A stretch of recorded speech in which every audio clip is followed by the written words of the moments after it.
All right, thank you for being here for the 2026 Pastors Forum, beginning our update on what is going on around the community called Montview Church.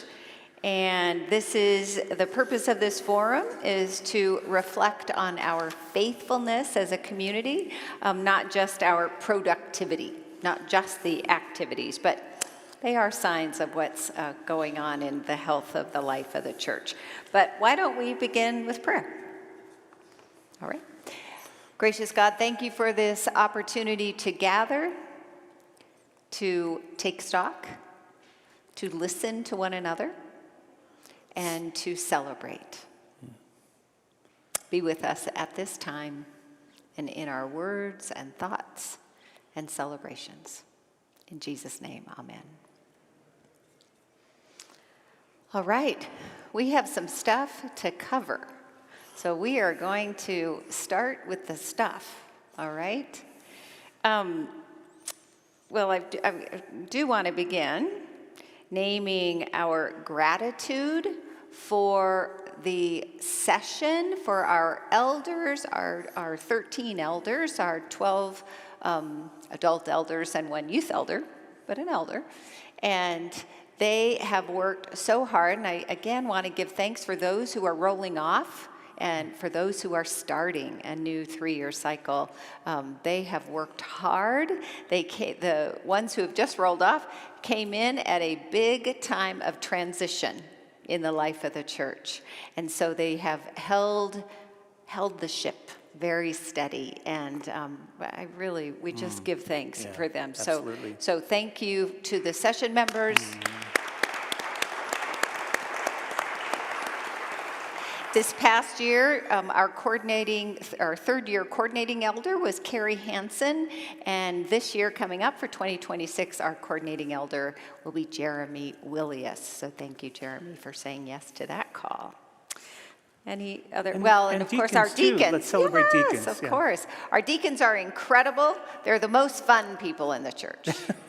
So if you ever want a fun call, they're fun meetings. They are deep, generous, kind, wonderful, wonderful people. We have 24 deacons, one youth deacon, so 25, and they care for this church in the hands and feet of Christ in this church. So for them as well, we give great thanks.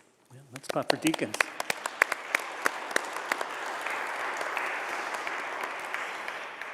All right, we're jumping into leadership and pastoral transition. It's a big one. Yeah. Okay, that's a big one. We have been and are in a search for the next co-pastor of Montview Church. I don't have a representative. We don't have a representative from the co-pastor nominating committee. So I am going to read their most recent update. We will have a time for question and answers at the end. We'll whisk through this and then have an opportunity for questions if you have any, and we'll do our best. But this was the most recent This Week at Montview newsletter message from the CPNC. They said, in November, the co-pastor nominating committee hosted 2 candidates and their spouses for in-person visits in Denver. The jam-packed weekends included multiple meals together, Denver neighborhood exploration, an opportunity to engage with Montview staff, and a meeting with the Denver Presbytery. On Sunday of each weekend, the CPNC observed the candidates preach in neutral pulpits. Since the visits, the committee has been listening to feedback from the visits and conducting additional due diligence and information gathering on the candidates. The discernment process continues, and we appreciate all of the prayers and support from the congregation.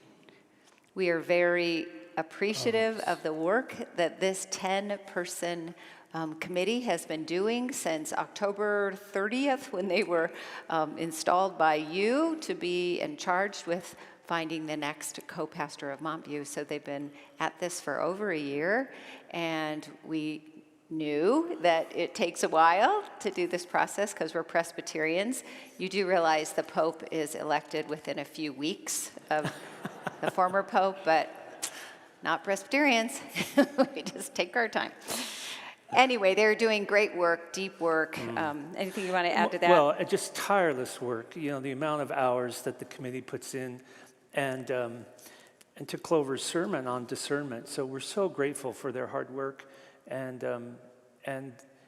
I know that prayer and holding them in prayer really matters. So please keep them in your prayers. Yeah, and it's exciting. We're in a year of transition, but we're having a new co-pastor come. This is exciting. Yeah. It is. Thank you. Woo! It's exciting. No, it is. And I do want to say thank you to this one. Oh, this one. Thank you. Thank you. Yes. Yes. Pastor Jason, the Reverend Dr. Jason Hayes, is one of those people that everyone hates in the most loving way. Because he can do everything, he does everything well, and he is so kind while he's doing it all so well. So thank you so much for it's been great. I'm loving it. For working so hard at this. Yeah. Yep, absolutely. Do you want to go on? So in addition to helping lead worship and being in the pulpit, I still have some responsibilities over on the stewardship and finance as well. So let me give you some highlights on how we're wrapping up the year financially. And we will go over the annual financial report at the congregational meeting, which is January 25th, right? 25th. So here's some highlights, though. We're ending the year really well, and that's because of your generosity. So we're wrapping up with a good balanced budget, just a slight little surplus that will roll over to our reserves. We've been able to do some amazing projects in the church this year, and so we're ending 2025 in a very healthy financial position. And again, that's because of your generosity, and you support your church. And that's a great thing to be able to say. Stewardship, that's for 2026. We still have a little ways to go, but we're in a good spot. So for 2026, we have about 512 pledges. Those are households, individuals, couples, families. And we're really trying to get to 600. So if you haven't yet pledged, there's still time. Immediately after this forum, go into the Commons, and there's a pledge card on the counter in front of the flat screen TV, and drop it in the offering box. You can pledge today. It's not too late. Our goal ultimately is to have all of our church members pledging, and so please prayerfully consider your pledge. We have about $60,000 left to receive in pledge revenue, and we can get there. Thank you to the Stewardship Committee. They're making calls and texts and follow-ups. They'll continue to call and text and email you until you make a pledge. So the sooner... Save yourself the the hassle. No, in all seriousness, it's so important to have received your pledges, because then we in session can plan a budget. We need to know what our expected revenue is. And finally, after you pledge, if you need to make an adjustment mid-year, that's normal. That happens. Just let us know. We can make an adjustment. So we're ending 2025 really strong. We're almost there on stewardship for 2026, and we will review the 2026 budget at the congregational meeting on the 25th. That's great. Thank you. Yeah, I don't think there's more to be said about that. We're very grateful. Faith formation. Let's turn our attention to one of the calls of faith community is to form disciples of Jesus Christ. So we do that through programming with children, youth, adults, senior adults, older adult ministry. So we do that through the life cycle. And again, we're singing praises of Sandy Prouty, of the work that she's doing with the children. We are, if you haven't noticed, we are kind of growing with children and youth. We are baptizing children like crazy. And we are very, very fortunate to... How many baptisms did we have this year? What was the number? It's at least 25. 25 baptisms. At least. I think there were 25 since April. Oh, yeah, right, since April. So. Yeah. You know I like numbers, so I do like numbers.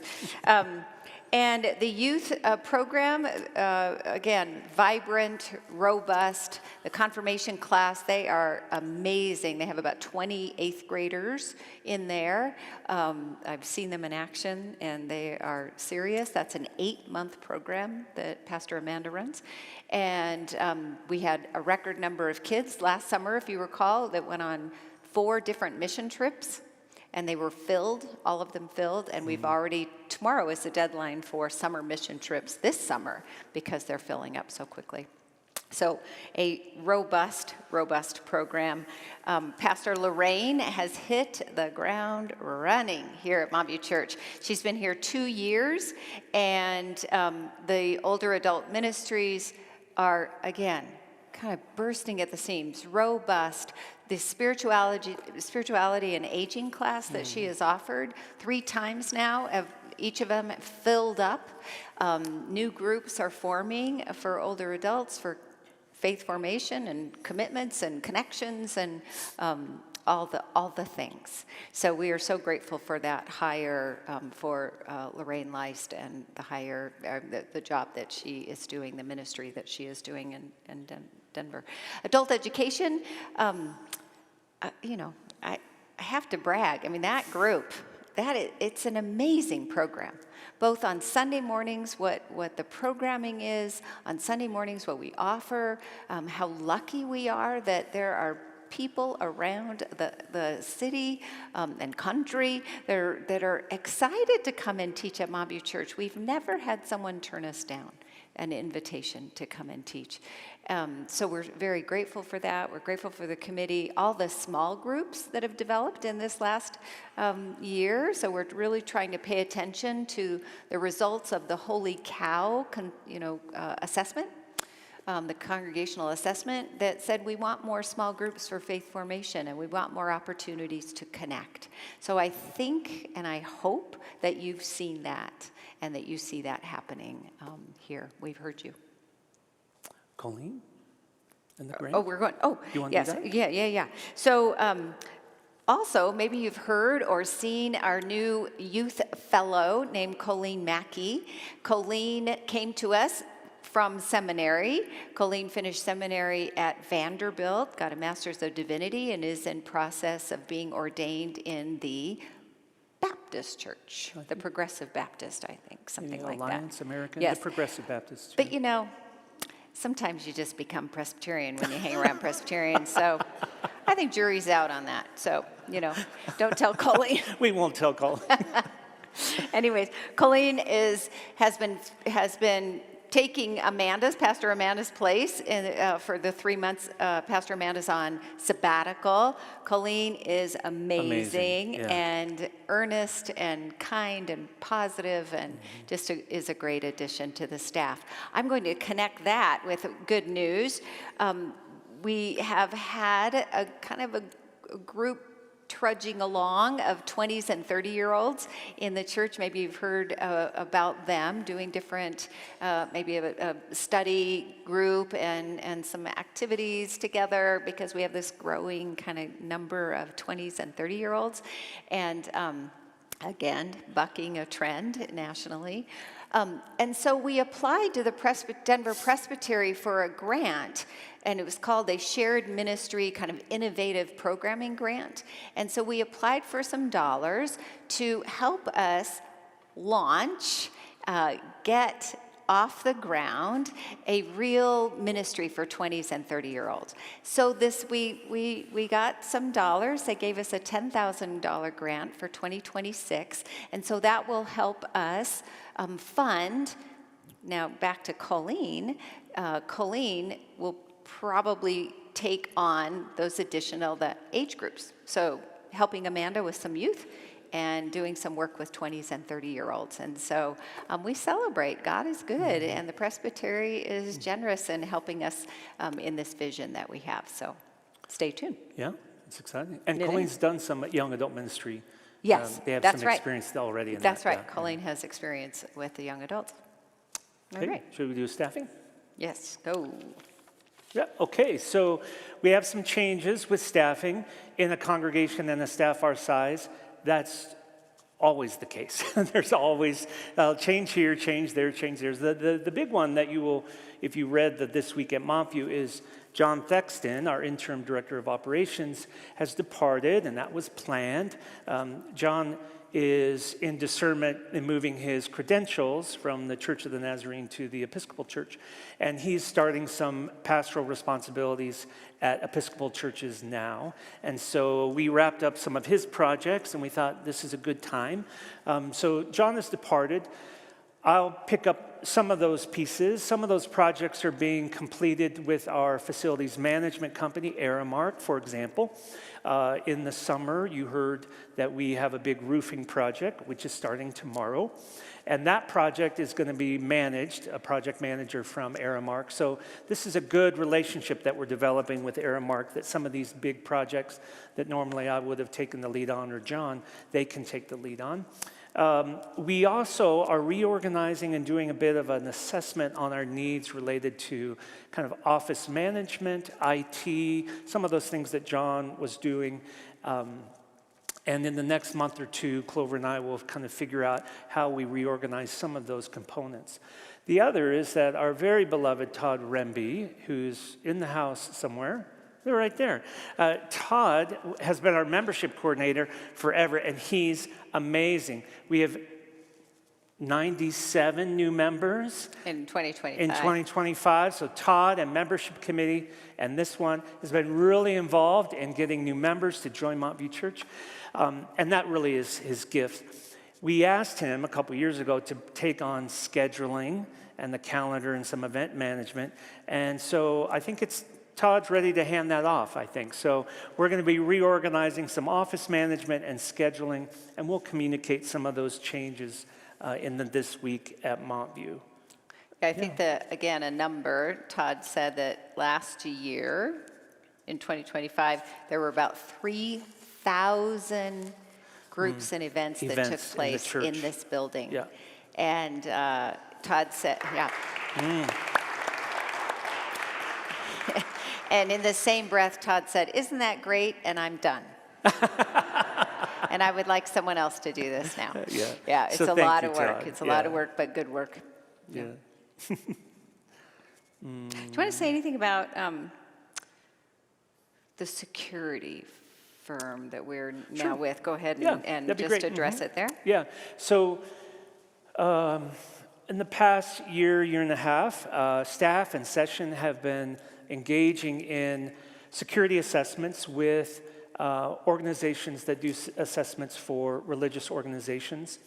If you'll recall, we also have Tempa Michael sharing our space with us, and they've been doing security assessments. And over the last year and a half, out of that came a handful of recommendations, and one of those was moving forward with an outside third-party professional security firm to provide security guards. And Session discerned for many months on whether or not we want to move forward with an armed security guard or not. And the recommendation we received from our security consultants was an outside visible deterrent is one of the best ways to keep our space safe and our worshipers safe, because those that want to cause harm move on to softer targets.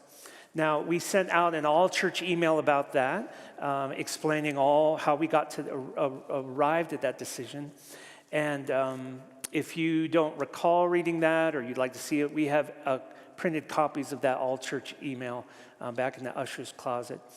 Anyways, so we know that for many, this might be a difficult decision that Session has made to have armed security guards. And we, in many ways, it's sad. It's sad and heartbreaking that this is where, and many other churches are, and synagogues have been facing this for decades, and it's heartbreaking.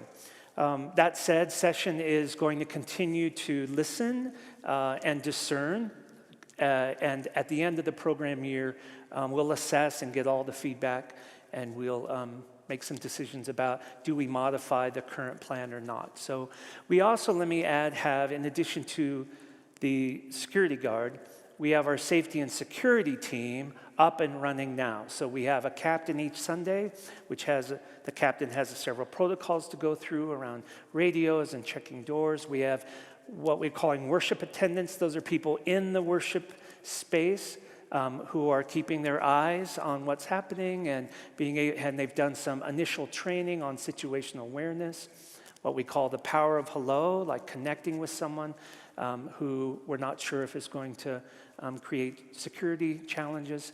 So we've got a great team involved. So is Jeff in the house today? No, but Bob Homiak. Bob, would you stand up if you would? Bob Homiak is one of our co-chairs. If you're interested in volunteering to be part of the worship attenders and part of the safety team, please reach out to Bob today. Anything I missed, Clover, on that? No, I think that's good. There might be questions, but Okay. yeah, if there are questions, go to Bob. He's in red. Bob's He's right like, there. thanks for making me stand up. Some of the, one of the other hires, I don't see him up here, but Ben Corwin. Oh, yeah, Ben. Is our new organist. No, he's there behind he is. the- Okay. Ben's an Yeah, introvert. Ben. We're fighting. Thank you, Ben. We're delighted with Ben and his talent and his personality, who he has brought to staff and to this congregation. And I know Adam is delighted to have a partner in music ministry with Ben. So welcome again. We're glad you're here. Okay. Growth, belonging, sacraments, 97 new members, 25 baptisms. We're having adult baptisms, and we had 4 adult baptisms over the course of the summer, which is amazing, and again, just signs of vitality, spiritual vitality, which is wonderful, especially in a time of transition. Just to reiterate that because we've been in a transition for a couple of years, really, since our beloved co-pastor Ian retired, it's not always, it's not always common, I guess it's not common, that a congregation continues to grow during that time, during transition. But it's just a healthy sign. And giving continues to be strong. Giving continues to be which is- strong. yep. Babies are born. Y'all are doing your part, having babies. And Yeah, thank you. Let me just highlight that. Remember, when we started the transition, we had said the most important thing that we can ask of you as your staff is to keep doing what you've always done, keep leaning in, still do your ministries, still knit those prayer shawls, still go build habitat houses, whatever your ministry is, keep doing it. And you've done it. Yeah. And this place is humming along. So thank you. Yeah. And we say that humbly and gratefully, and sometimes things can change. So we say that's what it is We right don't now. take it for granted, We don't yeah. take it for granted. We have a digital ministry growing. Also, our Christine Hofstad, in partnership with John Gerner, who is amazing, and he does our video ministry. He's doing this live stream right now, He's actually. live streaming right now. And we have members at home. There you go. And our members at home. We are growing in membership and viewership during live stream opportunities, and the views of worship and other programming continues to grow. Again, it makes some interesting challenges. It provides challenges because what is it to be a member of a church if you never physically enter the building? Which we brought in, if you recall, 2 new members who have never set foot in the church and can't because of mobility issues. And yet they don't miss a worship service. They engage with other ministries. They give faithfully. So digital ministry in the country with the church and other religious organizations are challenging us to think in new ways. In fact, one of the adult faith formation offerings is all on Zoom. Yep. Yeah, the Christianity 101. And so That's all right. those digital, that's another That's example right. of digital ministry. That's right. Yeah. That's right. All right. Mission? Mission and justice. Yeah, so if you read in the This Week in Montview, we have completed our second round of our Mission Impact Fund. This was the $800,000 fund that came out of our capital campaign. And our Mission Life Committee has worked so carefully and faithfully and with great discernment to identify 3 organizations that were the recipients of big impact grants. And those 3 were the Facts Partnership, Same Cafe, so All May Eat, and Heartland Mental Health. All 3 of those organizations are great connected here in our local community. And what this means is we really are wrapping up the final chapter of our capital campaign. We are writing up currently a retrospective of the campaign to celebrate. We've now closed the books. We're done with the books, I know, and $8 million Just in time project. for another one. That's No, right, kidding. that's what they say. Not on our Every watch. 7 years you need a capital campaign. I'm not sure I got it in me, Nope, but we'll nope, see. nope. Not at all. Maybe. Anyways, I want to really acknowledge your generosity for your capital campaign of your campus. It's beautiful. It's one of the reasons why we wanted to renovate these spaces and open it to 3,000 different events, both small events within the church and larger events across the city. So that's really great to celebrate. Do you want to mention the large event that we are hosting January 18th? Yeah. So this is a great example. On January 18th, that's MLK weekend, the Sunday of MLK weekend, we are hosting the Greater Metropolitan Denver Ministers Clergy Alliance. This is the primary alliance of African American pastors and churches in Denver, and they have hosted the premier MLK ecumenical worship service in this city for decades. We are hosting it at 4 o'clock here in our sanctuary. And all of you are welcome and invited, and information about that will be in this week at Montview. We'd love to have a strong Montview showing. So that's a great example of how, it's part of so this space is mission. Mission isn't only us going out or only doing benevolence, which is giving money to our ministry partners. Mission is also this sanctuary when we invite our partners. Yeah. That's great. It's great. I'm going to put you on the spot. One more thing, ARTT. Thank you, yes. Anti-Racism Trust Team, thank you. Anti-Racism Trust Team continues to do their work. They've got ongoing classes on anti-racism. Look for those in the This Week at Montview. Do you hear the theme? This Week at Montview.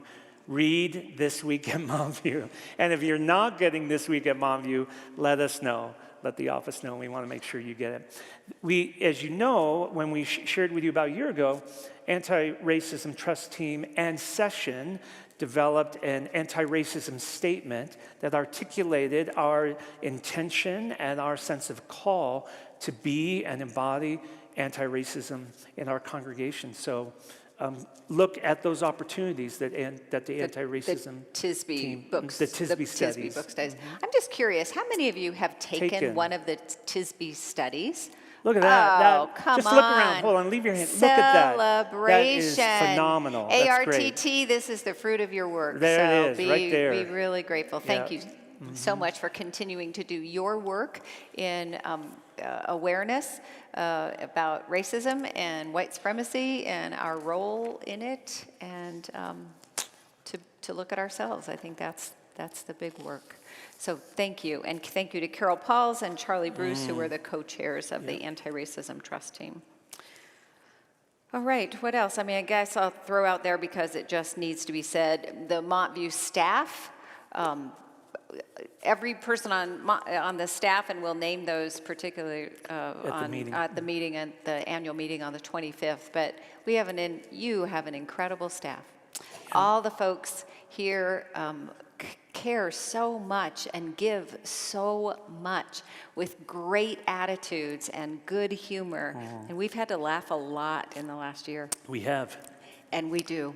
Not at you. No, not at you, I promise. With you, yes. Yes, and together. So it's an incredible staff. So I'm grateful for every one of them. Yep.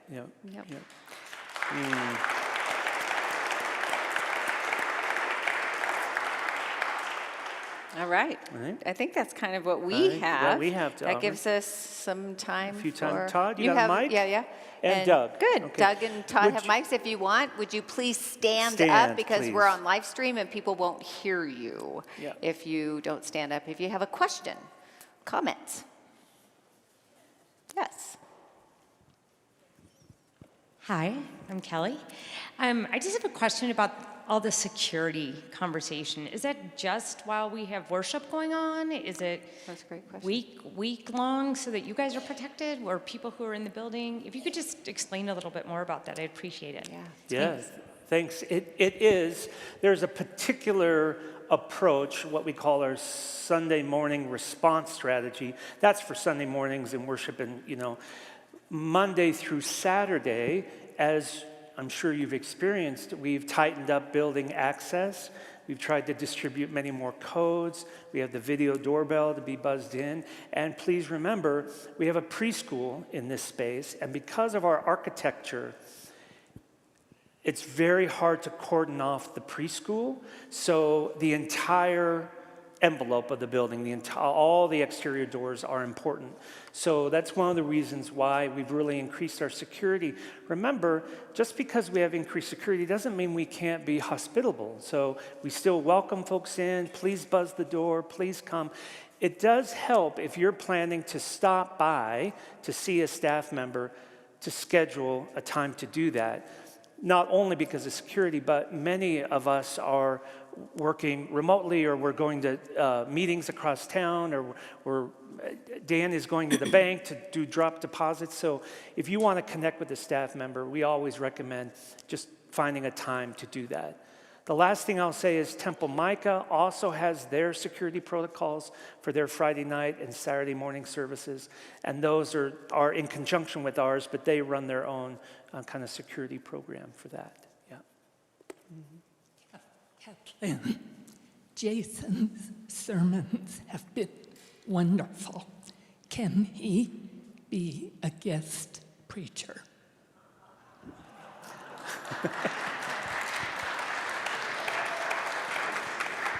Well, he's not a guest, so... Thank you He's for not that. going I get the anywhere. No, intention. but Kathleen, Yes, you're right. Yeah, right, yeah. We definitely have talked about that. We'll probably hold on that decision until we have a new co-pastor and make sure that that person is feeling good and finds their place and their voice here. But you're exactly right. And other staff members are in the rotation for preaching, so that would not be unusual. And I haven't asked you point blank if you'd be willing to preach sometimes. I'd be happy to, and I want to echo Clover. We want to do that collaboratively with our new colleague and find out the right way to navigate that. And so, yes, I'm very open, and in whatever way I can offer what's for the good of the whole. Yeah. We'll give you a $300 honorarium. That's great. I would be a guest then. That's why we pay guests. So, yeah, thanks, Kathleen. Thanks, Kathleen. That's a great question. Yeah. Other questions? Hi, thanks. Hi, Debbie. I was just curious, for stewardship, or 2025, you said we ended well, and you love numbers, as do I. But what percentage of the membership contributed to that? And then part two of that is this goal of 600. We are at 512 pledges so far for 2026, a goal of 600. What percentage of the membership is that? Yeah, thanks. So the first one, Debbie, Dan and I are continuing to finalize all the transactions. We receive what's called deposits in transit. So if people have written a check December 31st, and it's in transit through the mail. So we haven't totally closed the books yet, but I think we'll probably end up 2025 with, $3,000-$5,000 of a little surplus. We'll be almost right on the money. So not a huge surplus, but we'll be right there. But certainly not a deficit. We have right around 825 households who have at least one confirmed member. So some of those households we haven't seen for a while, and eventually, which is normal, the good Presbyterian way, is we clean up the rolls every few years. So ideally, we'd have 825 pledges, but the reality is we're never going to get to that point. So Stewardship Committee, I think, looked at some of the data over several years. We are trending in the last 5 years, no, 4 years from 2021, 4 years, well, including 2026, so it is 5. We have, over time, fewer and fewer pledges, so fewer and fewer households, but their giving has increased over time. So the overall dollar amounts have been able to increase to keep up with inflation, to provide the staff a COLA, things like that over time. But the overall number of households are, and so we've been really exploring and crunching, doing some of the analytics. What do we think's happening there? Some are members that have moved away and they just haven't updated their records with us. Some give as identifiable contributors. So we have, Dan's not here, probably up to 50 identifiable contributors. We know who they are and their members, but they don't pledge. Some do that because they're giving out of a donor advised fund or a family foundation, and technically they can't pledge. But some of those families give us an estimate of giving. So that 600 of the 8, I think, is a good, strong goal for now. And Stewardship's going to continue to think, the Stewardship Committee is going to continue to think through how do we reach out to some of those households. They're members, and they don't pledge, and they don't give at all. And just to learn more, what's going on in their life? Are those financial reasons, pastoral reasons? And so that's some of the work that Stewardship Committee is thinking through. Did that answer it? Okay. Good morning. I wanted to ask more about the pastor search. Is there a time frame within which you feel like you can hope we would have a new co-pastor? That is such a good question, Helen. Hope. Hope. Well, there's not a time frame. Right. The typical time frame for a church, especially of our size, to go from the retirement or the departure of a pastor and filling that pastor's position is 18 months to 2 years. That's not unusual. So we're at, let's say, Ian left in May of 2024, right? So, and we didn't hire an interim or a transitional pastor. Jason Hayes stepped into that role. So he has been in that role since that summer of 2024. So I don't know where we're trending exactly. It would be great to have a co-pastor in place by, I'm being realistic, probably this summer, the end of the spring. Because we're at that funny place that if the candidate has family, children, they probably don't want to take their children out of school at this time. I'm just trying to be practical, or we're trying to be practical about what that might look like, for time frame. If there's a committee member from the CPNC who might want to speak to these, I don't want to speak out of turn for sure. Peg? You said great. That's okay, great. Good. Okay, good. Yeah. Then then that, if that helps, yeah. It was as clear as mud, pretty much, yeah. Yeah.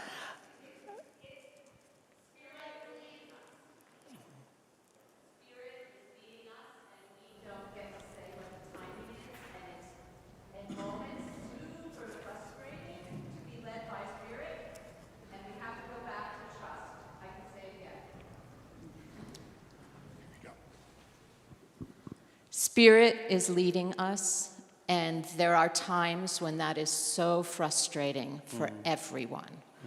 And, I'm speaking to people who are all with me on a faith journey, and we know we just have to keep going back to God over and over and over and saying, I have a lot of wants and needs here, God, and I have to be able to trust you to meet those. And so we are spending a lot of time in our spiritual practice, and we're doing, as Jason said, this group is working so hard and doing I can't tell you how many hours of the meetings that Todd coordinates that we've been sitting in, and how many papers we've written, and how many phone calls we've made. It's just the integrity and the dedication and the passion of this group to find the person that is right for Montview is unquestionable. And I'll tell you that there are different moments in this process, but this moment right now that we're in right now, and I can't say more about the moment, is very exciting for us. So have faith, have hope, and please keep praying so that in those moments when we say to God, hello, we're ready, we can find the patience and the faith to keep going. Thank you. Yeah, thanks, Peg.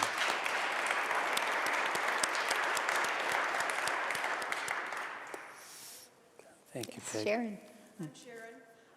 I have a question in regard to the security and the welcoming of this congregation from Monday through Saturday. Many of us come and go during the week, and it's frustrating when I have to push the doorbell and I have to wait. But at the same time, I know that's important. But I am thinking of the reception desk out there in the Commons. Is that staffed fully now, or do you still need people to help with that? Great question. We still need people to help. So if you have 3 hours any weekday that you could give us 3 hours. Or two, or two even. 2? I mean, 3 is ideal, but if you have, Well, the shifts are 9 to 12 and 12 to 3. So I think Clover's like, we'll take 2, and Yeah, we would we take would 2 take 2. for sure. Yeah. It's really fun to sit at the desk, and here's why.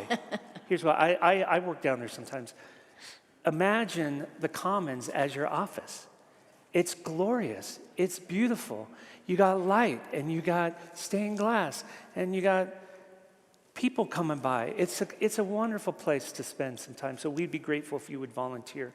Also, we are updating the video doorbell hardware, and we will hopefully improve the glitchiness of that system. We have heard the feedback. Finally, now that John has departed, I've taken over door codes, and I'm trying to give out more door codes that can be assigned to your regularly occurring ministry group. So those will be forthcoming. If your group is interested in a dedicated door code, reach out to Todd, right? Todd at Montview. Is that we got one there. Peggy Gonder. I chair the Montview Social Justice Ministry, and I'd just like to give a brief update. We host the Palm Sunday breakfast, and we have decided to continue focusing on hunger as we have for the last 5 years. For many decades, Congress has passed a farm bill every 5 years. They failed to do it in 23, 24, and 25. And that is what funds SNAP. The food stamps have been cut. And so please save breakfast on Palm Sunday. I'd also like to elaborate on the ARTT. There are 2 classes. The first one is called The Color of Compromise. And as Pastor Clover, or no, I guess it was Jason said, it's how the U.S. has been complicit with racism and Jim Crow lynchings for 400 years. That was the compromise in the title. The second class is How to Be an Anti-Racist. Both classes are, both books were written by Jamar Tisby, who is an African-American theologian and college professor. You meet via, and the thing on the session adopted was that Montview is striving to be an anti-racist church. We get really big blowback if people say, you know, we're an anti-racist church. No, we're striving. And the goal is to get to 20% of people who have gone through the classes, and we're only at 10%. So folks, step up. It's time to take the class. It's really easy because it's on Zoom. They offer like 9 different options, and it's a chance to go deeper with your fellow members of Montview about what your experience was growing up. You know, was there racism in your community? And you that you go through a workbook, and each class you have a video with Dr. Tisby. So it's really not hard. Great. It'll change your life, really. All right. How we doing? We got the Yep, no, choir that's coming it. in. No, okay. Oh, there, Michael. All right. Michael Stevens. I was just wondering, Clover, you mentioned about the mission trip deadlines. I didn't know if they were more geared towards youth, or that there are some adult-heavy mission trips, or have they been building up for 5 months and then tomorrow is the deadline? I was just curious about that. Yeah, great question. These, the ones I spoke about, are youth, or junior high and senior high youth. Yep, yep. Okay, any other questions, comments? Because our choir is going to be filling up the loft soon. Any other? Was there someone else here? All right. All right. Again, thank you. Thank you for your commitment to your faith community and all that you do to make this a vital spiritual church. And we're grateful to serve it. We are. Yeah. Yeah. All right. Thanks for coming.